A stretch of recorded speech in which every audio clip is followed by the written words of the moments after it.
当你背上了上千万的债务的时候，是什么样的感受？这个小公司也有200来人呢吧，差不多。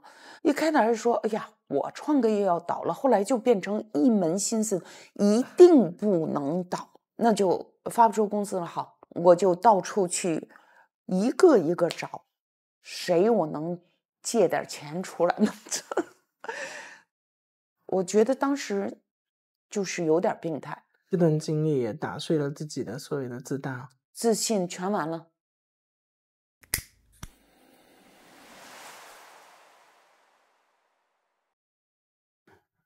吴世红，人称打工皇后，从一个初中学历的小护士一路打怪升级，变成微软中国总经理、TCL 常务副总裁等等，可谓是一度风头无两。但是在他的事业高峰的时候出走创业，没想到遭遇了滑铁卢，欠下了上千万的债务。这个时候他才明白，职业经理人跟创业者角色到底有多大。当然，在沉寂多年之后，他也重新找回了自己，变成了企业教练。在经历了这样大起大落的人生之后，我问他人生的意义到底是什么？没想到他给我一个意想不到的答案。我前半生做了大女主，我后半生我说到芸芸众生，到身在绝境的时候，仍然可以回来，从那个深渊里爬出来，爬回地平线。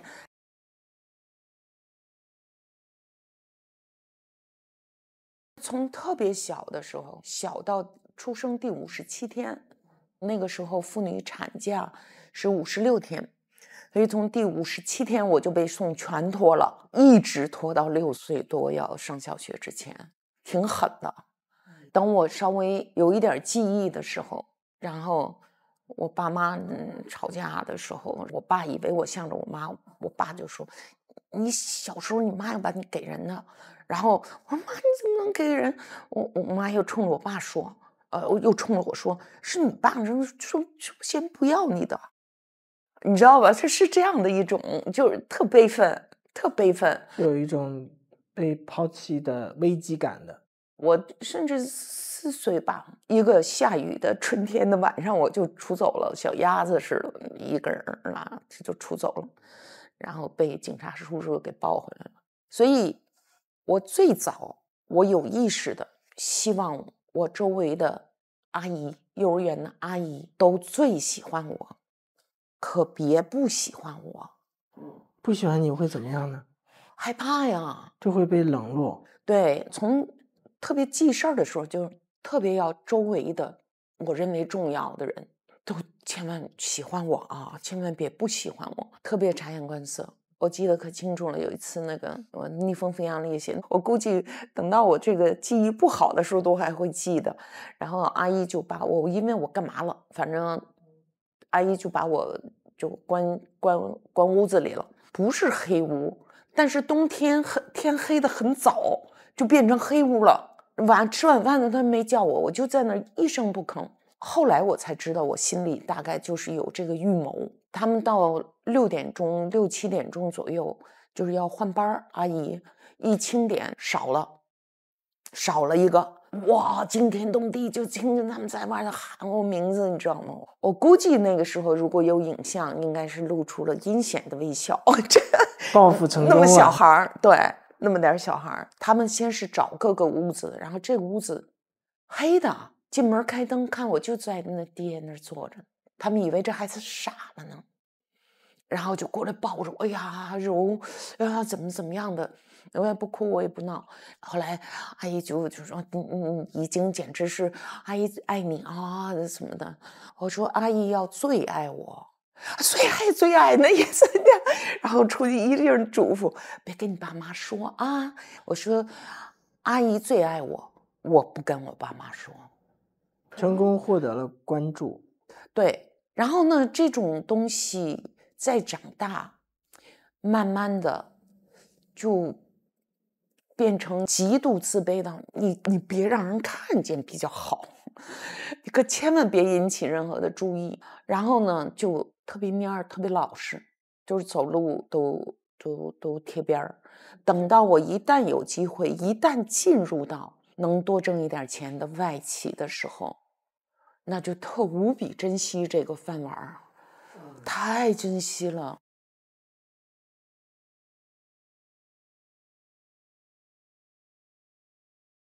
20多岁了，该在大学里的4年，我在病床上包3次病危，真不好玩。后2次，我飘起来，我俯视下边，我真真的知道，我就像一片叶子一样，我一点都不难过，没有悲伤，也没有痛苦。还看到屋子里有什么景象吗？屋子里就是一群人围着我，假惺惺的说我好多了，然后我根本不在乎他们，因为我完全知道，我到那边去，我能看见这边所有的一切，所以我没有离别。我要走了吗？然后我要死了，然后他们会不会？完全没有，我就琢磨一件事：我到那边了，他们能不能看见我在那边？在上面就一根筋的就这件事。你害怕吗？绝不害怕。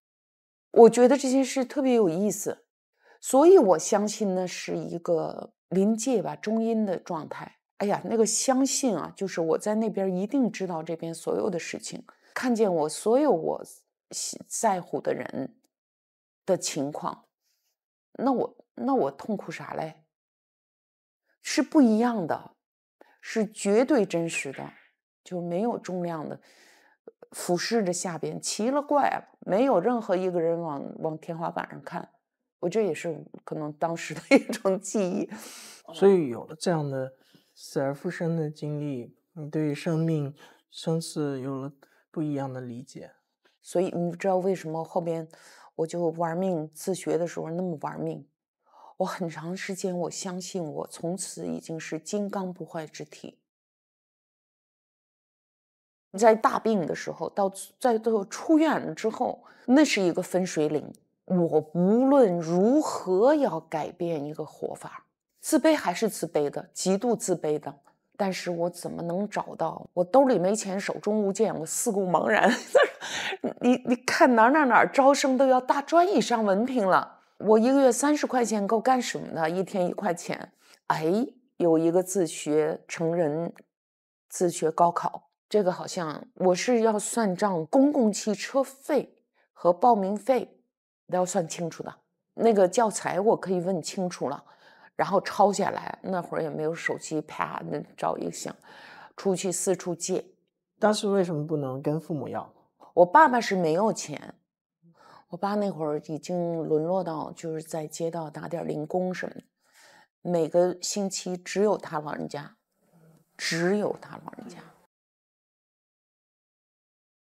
哎呀，他如果举着一根冰棍进来，我心里好难过。我觉得他没挣着钱，所以就一切要靠自己。你靠不了别人，我靠不了别人，我也不想靠。我觉得会闪到的。但是作为一个女孩，一个女生，当时那不靠父母，靠谁呢？靠自己呗。我多上夜班喽，每个夜班能有夜班费3毛钱呢。小医院没那么重病人，所以上夜班，然后病人也不熬夜，病人睡觉了，我就开始的自学那些课程，那时间就是赚来的。所以正因为死过，才能去体会生的味道。对，我觉得哈，那个转折点是我病好了83年，我到85年的年中，我就把这个英语专科那个10几门考完了，考下来了。你说我得多玩命？然后就是那个转折点，就是因为那个医院不让我出院，不行，你得观察。我说我好了，我知道我好了，就生命回来了。你的血管里活的全是流的全是生命力，必须要换一个活法了，不能等了，不能等了。就是那是一个非常清楚的转折点，但是我自卑，我不让别人知道，我自己跟自己较劲，不行吗？1年半，我把那考完了。旁边的这个同事啊、朋友啊、亲友啊，看着害怕，说你非要把自己再作进去吗？再作死吗？哪有这么好人也不能这么累的。那个时候我就觉得我一天真的就睡2、3个小时，足够的，我不困。然后85年7月1号，我通过 FESCO 外派到 IBM， 一蹦子12年半，从一个勤杂，第2年真的是86年7月1号，那才是我的职业生涯的正式开始。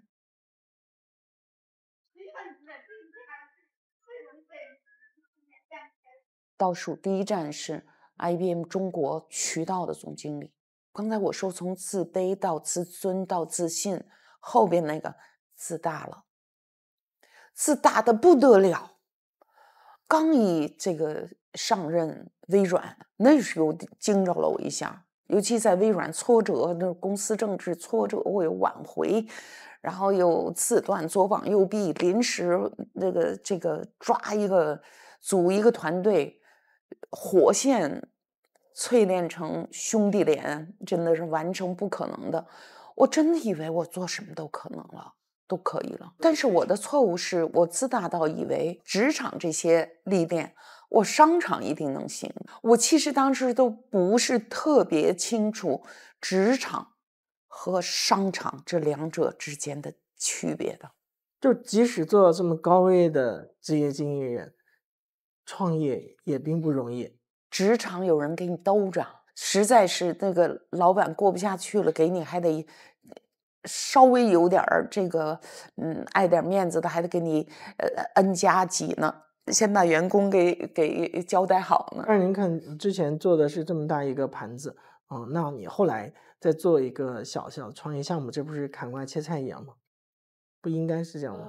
你知道在职场你做到最高，你最重要的是懂得战略的落地，关键在于执行。你去创业的话，你得想这几件事，管人管钱管方向，你有多少钱，你先做哪个后做哪个，你产品什么时候出来。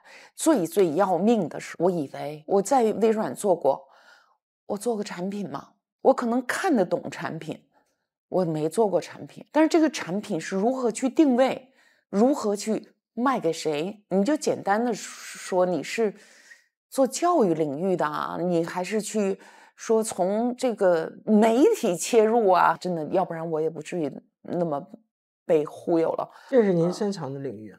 这东西要做出来简直能改变世界，是一个软件平台，太漂亮了，不然的话我也不会被魅惑到那种程度。那么多小毛孩子都创业，还有能创成功的，我去那我一直都什么都可以学嘛。其实我都不知道商场和职场的区别，所以凡是职场做过的啊，我怎么样营造这个公司的这个氛围啊，我怎么样去设计人的这个职业的通路啊，然后我怎么去做公司文化呀，漂亮着呢，好着呢，一切小事都做好了，大事一件没对。所以居然还坚守了5年呢，直到把自己走投无路了，把我自己全嘚瑟光了之后，就欠了1000多万。就是当你背上了债务，上千万的债务的时候，是什么样的感受？这辈子欠过债吗？之前没有啊，原来量入为出啊。就是当时吧，就是说这个公司，这个小公司也有200来人呢吧，差不多。然后这个小公司一定不能倒。一开始是说，哎呀，我创个业要倒了，后来就变成一门心思，一定不能倒，那就发不出工资了。好，从我这卡里打啊，我就到处去，我真的我记得可清楚了。我在上海是租的房子，我摆着几个。有 pad， 有那个小笔记本，一个一个找，谁我能借点钱出来呢？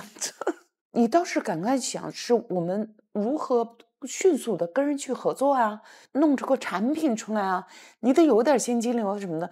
对我而言，我觉得当时就是有点病态，就是找钱。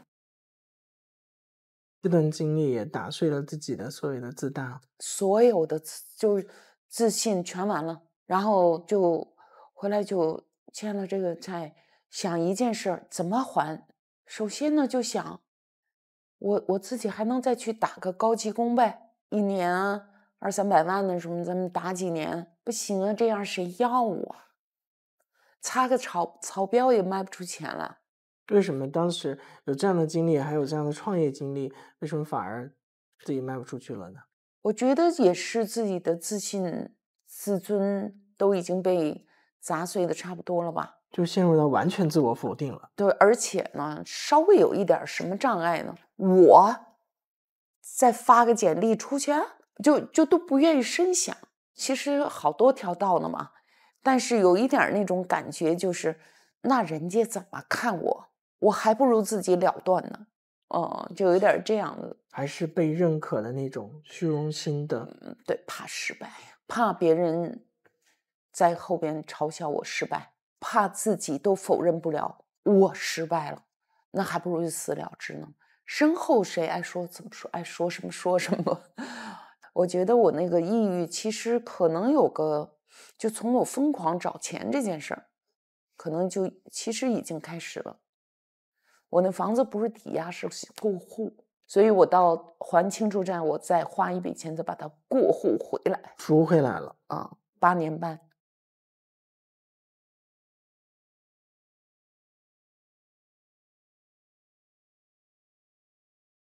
我第一为什么要停下来要去想我是谁这件事怎么回事，是栽了大跟头了，就是飞向深渊了。对，我自己当然不是向深渊飞啊，我以为我要飞向巅峰呢，创业砸了，就是无意识的，其实已经身处黑暗中了，在绝境了，要死还没死，要死还没死，那看见一点点光亮，就是我说误入了这个教练的这个课堂，才开始去思考我是谁，我是什么这件事。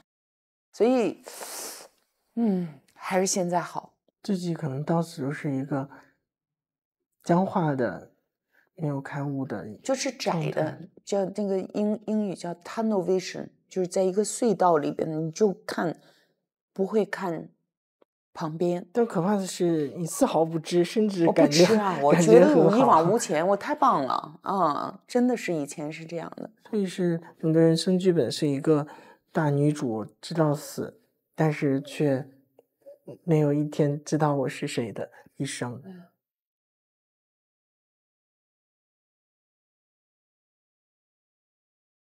你的人生真的是大起大落的，像一个烈马一样，就好像是一直是猛烈的上蹿下跳。你小时候有想象过你会过这样的一生吗？当然没有。你刚才说像烈马似的，我把自己用的跟，哎呦我的妈呀，像真的是现在有一个词儿叫牛马是吧？对，真不拿自己当人呢。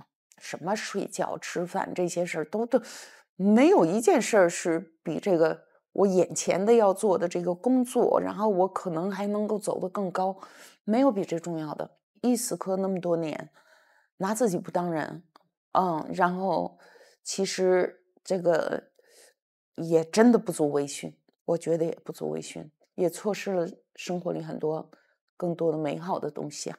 所以现在回想起来，你觉得当时那么像牛马一样很努力，做到了我们这种牛马的顶尖顶端，对，值吗？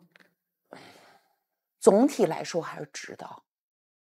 你干得动的时候，你就玩命去干，不然的话，我现在我哪儿来的1/3时间工作的这种余地啊？所以有一些像当年的人一样的一些职场女性，你会给她这样的建议吗？我会问她，你愿意付出多少？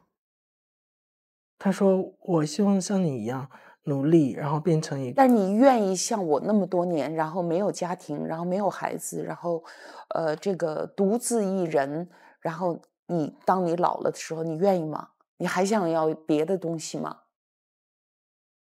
我从99年左右被看到最常被问的问题就是，哎呀，在职场里，女性如何去克服那些这个不足啊，跟男性来比较。我说我从来没有觉得呀。如果你选择在职场，你就按照职场的规则。当然，职场的规则大多数是为男性设计出来了。从这个源头上说。我说，我觉得女性是有优势的，女性进可以更容易被看到。退家庭永远是一个选择。男人起码都不只是中国东亚的男人说我退回家庭吧，你试试看你周围的那个眼光的啊。所以我觉得中国的女性是有更多选择的，但是这种要经营家庭、经营感情、经营职场，它是挺复杂的一个平衡。比如说有非常优秀的男士想娶我出国，想了想，我就这么放弃了我的事业吗？那我就没有既要又要，那是我自己的选择。你后悔个啥嘞？后悔没用。第一，后悔还是觉得挺失败，而更何况我觉得我得到的也不少啊。每个人的路不一样但是早一点知道这些道理也未必能过好，但是早一点知道总比不知道可能好一点。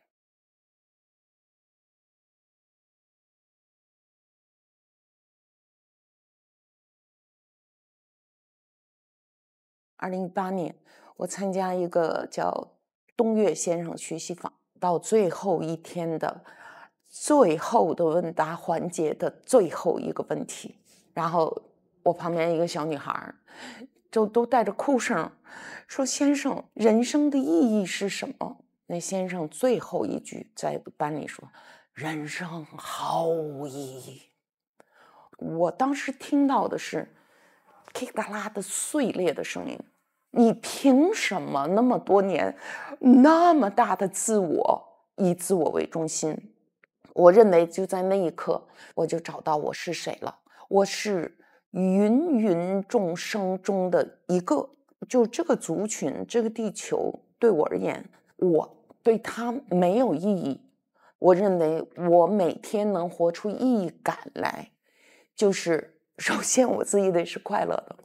而如果我做到纯粹自然，悦己利他，只悦己，只纯粹自然，好像也没什么快乐。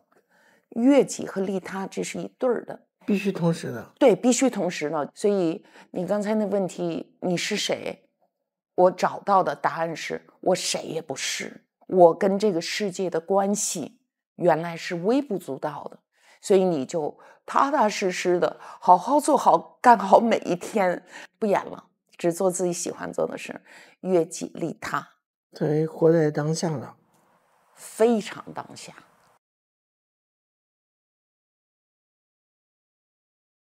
你给你自己现在的生命状态打多少分？我打85分吧。哇，相当高了！你应该是现代青年的典范哦。什么典范？没有，就是为什么打85分？我觉得我还挺满意的。做了一些让自己快乐的事情，很多我很少做让我不快乐的事情了。最近，然后我也看到了我的限制，我的很多是资源不足，或者是有一些我可能就我不会太苛求自己了。真好。我其实当年都活在自大的妄念但是我有一点就一往无前的努力。对，所以后人败的也惨的也是在这。我觉得我太努力了，还是一个比较努力的人。你是用心的人。